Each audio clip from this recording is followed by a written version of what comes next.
Hello everyone, welcome to Uttam's academy turning point. మరి చాలా రోజుల తర్వాత మనకు ఆంధ్రప్రదేశ్ హైకోర్టు నుంచి ఒక పెద్ద అప్డేట్ అయితే రావడం జరిగింది. యాక్చువల్గా మనం 15th లోపలే రిజల్ట్స్ వస్తాయని అనుకోవడం జరిగింది. ఆ తర్వాత నవంబర్ 15th పైన వస్తాయని అనుకోవడం జరిగింది. బట్ రిజల్ట్ డేట్ చెప్పుకోకుండా ఒక మంచి అప్డేట్ రావడం జరిగింది. అంటే ఖచ్చితంగా అయితే మాత్రం ఒక స్టెప్ అయితే పడింది. సో రిజల్ట్ రావడానికి ఒక స్టెప్ అయితే పడింది. దీంట్లో ఎగ్జామ్ అయిపోయిన తర్వాత చాలామంది ఈ యొక్క ఆన్సర్స్ రాంగ్ ఉన్నాయని చెప్పేసి అబ్జెక్షన్స్ రైజ్ చేశాం. ఆ యొక్క రైజ్కి సంబంధించి ఏవైతే అబ్జెక్షన్ రైజ్ చేశారో దానికి సంబంధించిన అప్డేట్ ఉంది. మరి త్వరలోనే మనకు రిజల్ట్ ప్రకటించే అవకాశం అయితే ఉంది. మరి ఏదో చూద్దాం. ఆ చివరిలో మళ్ళీ మనం రిజల్ట్ ఎప్పుడు వచ్చే అవకాశం ఉంది, నెక్స్ట్ ఏపీ హైకోర్టు నుంచి 245 వేకి సంబంధించినటువంటి నోటిఫికేషన్ ఎప్పుడు రావచ్చు ఇవన్నీ కూడా ఇక్కడ మనం డిస్కస్ చేస్తాం. మరి చూస్తే ఇక్కడ మనకి అప్డేట్ ఏమంటే ఆంధ్ర హైకోర్టు నుంచి high court of Andhra Pradesh Amaravati notification number 72 2025 సంబంధించిన వచ్చిందనమాట. మనకు చూస్తే దీంట్లో మనకు డేటెడ్ 24/10/2025 అంటే మనకు ఈరోజు మనకు ఇచ్చినటువంటి అప్డేట్ అనమాట. ఇది మన కంప్లీట్ డీటెయిల్స్ చూసినట్టయితే AP high court of Andhra Pradesh conducted computer based examinations from 28/2025 నుంచి 24/8/2025 వరకు మొత్తం 10 ఎగ్జామ్స్ 15 ఎగ్జామ్స్ కండక్ట్ చేశారు. దాంట్లో ఏమంటే స్టెనోగ్రాఫర్ గ్రేడ్కి సంబంధించి junior assistant, typist, field assistant, examiner, copyist, driver light vehicle, మరియు record assistant, process server and office subordinate. So దీనికి సంబంధించిన ఎగ్జామ్ మనకు జరిగింది. మరి the preliminary key of the computer based examinations has been published on 1/9/2025. Okay, మన exams 28/2025 నుంచి 24/8/2025 వరకు జరిగితే మనకు ప్రిలిమినరీ కీ ఎప్పుడు ఇచ్చారంటే 1/9/2025 ఇవ్వడం జరిగింది. అండ్ ఈ notification has been issued the same date calling for objections to the preliminary keys of the candidates in response to the said notification to the following 2 8 objection raise చేశారండి. So నేను కూడా first చూసిన వెంటనే result వచ్చిందేమో ఇవి role numbers అనుకున్నా, ఇవన్నీ కూడా రోల్ నెంబర్స్ కాదు. సో టెన్షన్ పడద్దండి. సో నేను కూడా ఫీల్ అయ్యాను ఎన్ని రోల్ నెంబర్స్ ఏమో అదేంద్ర అబ్బా అనుకోవడం జరిగింది. ఇవి రోల్ నెంబర్స్ అయితే కాదు. సో ఇవన్నీ కూడా అబ్జెక్షన్ నెంబర్స్ అనమాట. అంటే మన ఎగ్జామ్ రాసిన కదా, ఎగ్జామినేషన్లో ఉన్నటువంటి క్వశ్చన్ యొక్క అబ్జెక్షన్ అనమాట ఇది. The IDs received 18 candidates. Okay, మొత్తం 2 8 అబ్జెక్షన్స్ కాను రాష్ట్ర వ్యాప్తంగా మొత్తం 8-10 క్యాండిడేట్స్ వచ్చేసి అబ్జెక్షన్స్ రైజ్ చేయడం జరిగింది. ఇవన్నీ కూడా అంటే అబ్జెక్షన్స్ అనమాట. ఇవన్నీ కూడా ఆ క్వశ్చన్ యొక్క అబ్జెక్షన్స్ అన్నీ కూడా ఇవన్నీ కూడా అవే ఆ నెంబర్ అనమాట. సో జస్ట్ గమనిస్తూ ఉండండి. ఇక్కడ మనకు మంచి ఒక అప్డేట్ అయితే ఉంది అనమాట. చివరిలో గమనిస్తాం. ఇవన్నీ కూడా అంటే అబ్జెక్షన్స్. సో మొత్తం 800+ ఉన్నాయి కదా ఇవన్నమాట. ఇవన్నీ కూడా అబ్జెక్షన్సే. మేము రాసింది తప్పనిచ్చారు, ఇది కరెక్ట్ అని చేయడం జరిగింది. అయితే the high court has been examined all the objections and resolved that out of 287 objections only 38 objections are found to be valid. So మొత్తం 287 అబ్జెక్షన్స్, దాంట్లో 38 అబ్జెక్షన్స్ మాత్రం అంటే కేవలం 38లో మాత్రమే మిస్టేక్స్ ఉన్నట్లుగా మనకు వీళ్ళు చెప్పడం జరిగింది. And the remaining objections were treated as invalid objections following are the 38 question numbers. So మొత్తం 38 క్వశ్చన్స్కి అయితే మాత్రం అంటే ఈ అన్ని రకాల పోస్టులకు అన్ని రకాల మనకు జరిగినటువంటి షిఫ్ట్లలో కేవలం 38 క్వశ్చన్స్ మాత్రమే మనకు తప్పుపడినట్టు చెప్పడం జరిగింది. అవి వీళ్ళు ఇక్కడ చెప్తున్నామన్నమాట. ఈ యొక్క ఇవన్నీ కూడా ఏమంటే మనకు క్వశ్చన్ యొక్క అబ్జెక్షన్ 37. ఓకే, మళ్ళీ ఏం చెప్తున్నారంటే the high court has further examined all the 38 valid questions and resolved that the answers are options given to the following questions IDs 12 are to be altered, changed and accordingly directed for change of answer objections. అంటే క్వశ్చన్స్కి అయితే మాత్రం answers మార్చడం జరిగింది. కొన్నితో questions delete చేసి okay 12కి అయితే మాత్రం క్వశ్చన్స్కి ఆప్షన్స్ మార్చారు. మిగిలినట్టయితే మాత్రం క్వశ్చన్స్ తీసేసి అందరికీ మార్క్ అనేది యాడ్ చేయడం జరుగుతుందన్నమాట. అందులో చూస్తే మనకు చూడండి ఇక్కడ క్వశ్చన్ ఐడి ఉంది. సో డేట్ అండ్ షిఫ్ట్ అనమాట. Answer given as per key correct answer. So చూస్తే మనకు ఇది క్వశ్చన్ నెంబర్ ఐడి అనమాట. సో మనకి ఎప్పుడు జరిగిందంటే 21/8/2025 జరిగింది. షిఫ్ట్ నెంబర్ 2లో జరిగింది. సో ఇచ్చిన కీ ఏమంటే కీనెస్ ఇచ్చారు, కానీ దానికి ఆన్సర్ ఏమంటే విజ్డమ్ అనేది కరెక్ట్ ఆన్సర్ అంట.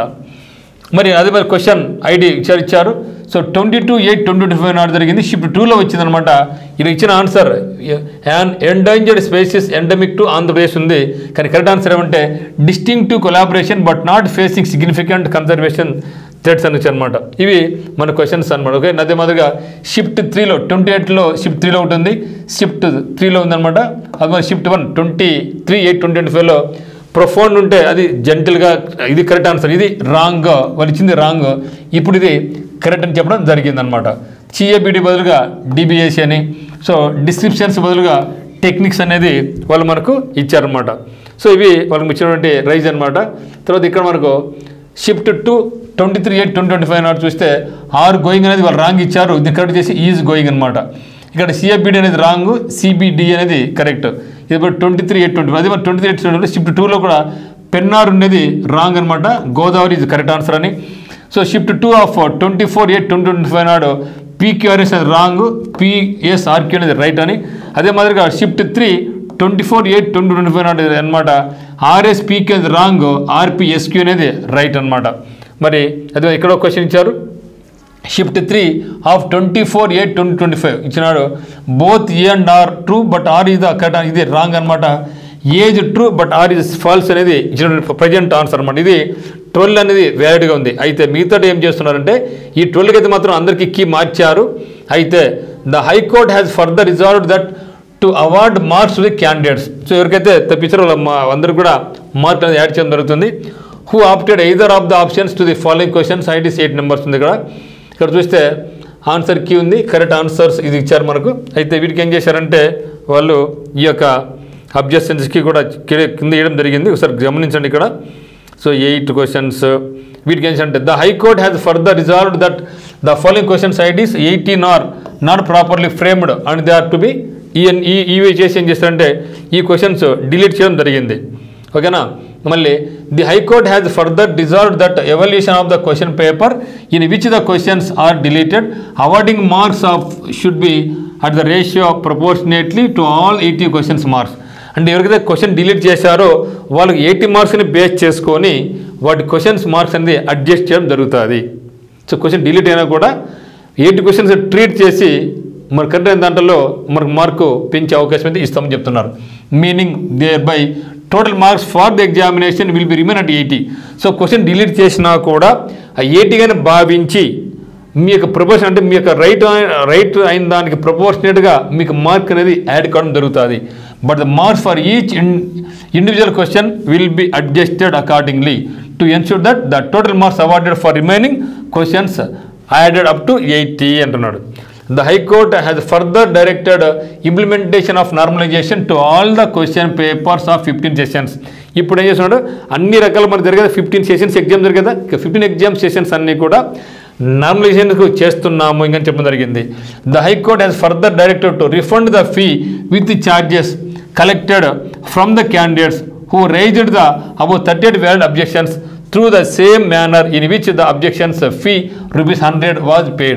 ఎవరైతే అమౌంట్ పే చేసి అబ్జెక్షన్స్ రైజ్ చేశారో, ఇక 38 క్వశ్చన్స్ సంబంధించిన వాళ్ళు ఎవరైతే రైజ్ చేశారో వాళ్ళందరికీ కూడా మేము అమౌంట్ రీఫండ్ చేస్తామనేసి తిరిగి కోర్ట్ అనేది చెప్పడం జరిగింది.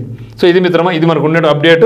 సో మేబీ మనకు రిజల్ట్కి గమ్యం ఏర్పడింది. యాక్చువల్ మనం 15 వచ్చా అనుకోవడం జరిగింది, ఈరోజు ఆల్మోస్ట్ 23 వచ్చేసినాం. మళ్ళీ నవంబర్ 15 అనుకోవడం జరిగింది, ఏదో కోర్టు కేసు అది అనుకోవడం జరిగింది. కానీ మెయిన్ రీజన్ ఏమంటే ఇక అబ్జెక్షన్స్ వల్ల ఈ యొక్క ప్రక్రియ కొంచెం ఆగిపోయిన తెలుస్తుంది. మరి ఇది ఈ యొక్క అమౌంట్ ఎంత ప్రాసెస్, ఈ యొక్క అమౌంట్ ఎంత వాళ్ళకి రీఫండ్ చేసిన తర్వాత ఇవన్నీ ఇప్పుడు ఏం చేస్తారు, ఇవన్నీ నార్మలైజేషన్ చేయాలంగా. ఈ క్వశ్చన్ డిలీట్ చేశారు, కొన్ని మార్కులు యాడ్ చేయాలా, ఇవన్నీ చేసిన తర్వాత నామినేషన్ ఇచ్చేసి రిజల్ట్ ఇస్తారు. దీనికి ప్రక్రియకు మినిమం అంటే మళ్ళీ మనకు ఒక 10 నుంచి ఒక 15 డేస్ పడుతుంది. సో అనుకున్నట్టుగానే నవంబర్ 10 పైన రిజల్ట్స్ అనేది ఎప్పుడైనా వచ్చే అవకాశం అయితే మనకు ఉంది. మరి అదే మాదిరిగా మనకు ఏపీ హైకోర్టు సంబంధించి మొత్తం మనకు 245 వేకెన్సీస్ ఉన్నాయండి. ఓకే, ఇక 240 వేకెన్సీ సంబంధించి మనకు నోటిఫికేషన్ ఎప్పుడు వస్తుందంటే ఇక రిజల్ట్ ఇచ్చిన వెంటనే రావచ్చు అనేసి మనం అనుకుంటాం. బట్ ఎవరైతే ప్రిపేర్ అవుతున్నారో ఏపీ హైకోర్టు సంబంధించి మరి ప్రిపరేషన్ కొనసాగించండి. కంప్యూటర్ ఆపరేటర్స్ ఉన్నాయి, జూనియర్ అసిస్టెంట్ ఉన్నాయి, టైపిస్ట్ ఉన్నాయి, స్టెనోగ్రాఫర్స్ ఉన్నాయి, ప్రాసెస్ సర్వర్ ఎగ్జామినర్స్ అన్నీ ఉన్నాయి. కాబట్టి మీరందరూ కూడా ప్రిపరేషన్ అయితే మొదలు పెట్టండి, ప్రిపరేషన్ కొనసాగించండి. ఖచ్చితంగా అయితే మాత్రం ఇక 240 వేకెన్సీ అయితే మాత్రం అతి త్వరలోనే మనకు రాబోతూ ఉంది. సో దర్శన మిత్రమా, ఇదే మాదిరిగా ఇప్పుడు మీకు ఏదైనా రైల్వే ఎన్టీపీసీ వచ్చింది, ఇంట్రెస్ట్ అది కూడా అప్లై చేయండి.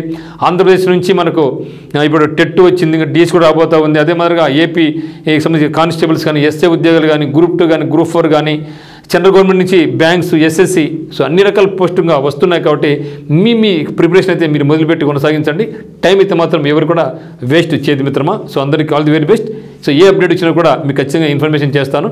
సో మీరు ఫస్ట్ మన ఛానల్ చూస్తున్నట్లయితే మన ఛానల్ను సబ్స్క్రైబ్ చేసుకోండి. సో అందరికీ all the very best. Thank you for watching.